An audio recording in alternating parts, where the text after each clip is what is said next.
The voice of the smallest member country is worth precisely as much as that of the largest, that the wealthiest and the most vulnerable stand shoulder to shoulder. You have seen us through some of our most serious challenges, and we commit to sustaining this Commonwealth which you have so carefully nurtured. For your service, for your dedication, for your constancy, we thank you.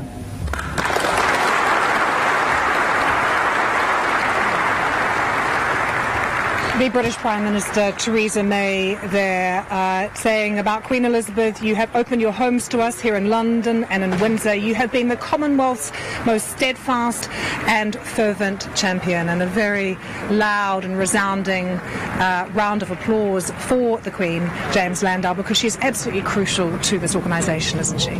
Oh, she is absolutely crucial. As the Prime Minister said, she's been a core, and she's been there from the start. It's one of the things we always forget, because the Queen has been around so long. She has known all of these leaders, and therefore she has more institutional memory within her flesh and bones than any other part of the Commonwealth, and therefore she's almost a sort of living, beating heart of this organisation. And so that's why so much thought is going into what happens next, what happens in the future, because the removal of that, will present questions. Because people will say, well, okay, if the Queen's no longer, the head of the Commonwealth, who should be? Should the Commonwealth still have, its secretariat here in the centre of London, just down the road?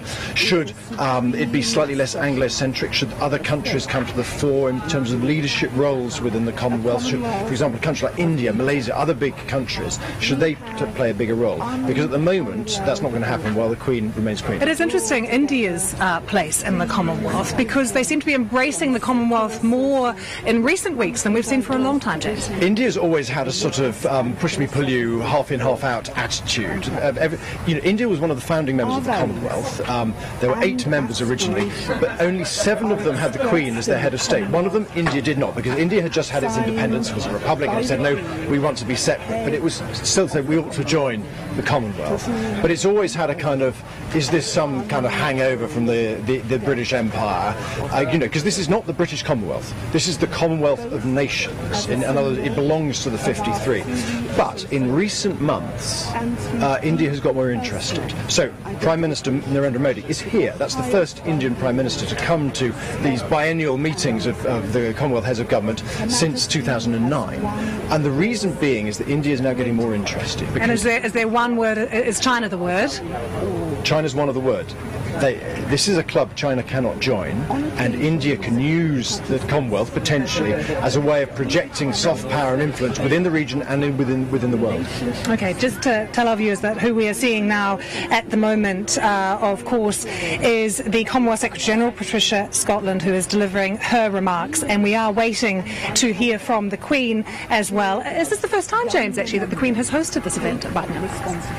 It's certainly the first time she's hosted it at Buckingham Palace. I think it's the first time any kind of summit has ever been held at Buckingham Palace. So it's definitely a first. And I think the fact that so many heads of government have turned out is a symbol of their interest in the fact that it is possibly the last time the Queen will chair this meeting.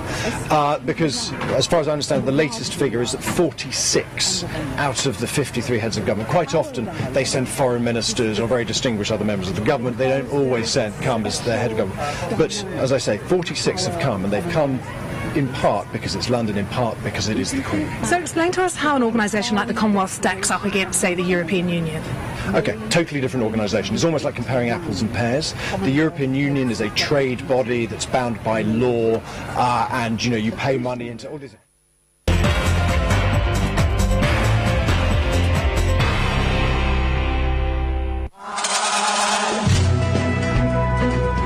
The age limit case.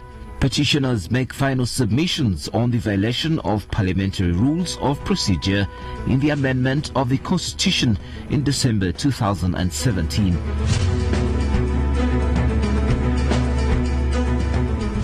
Also coming up, journalists barred from covering the ruling in the cases against former Buyanda district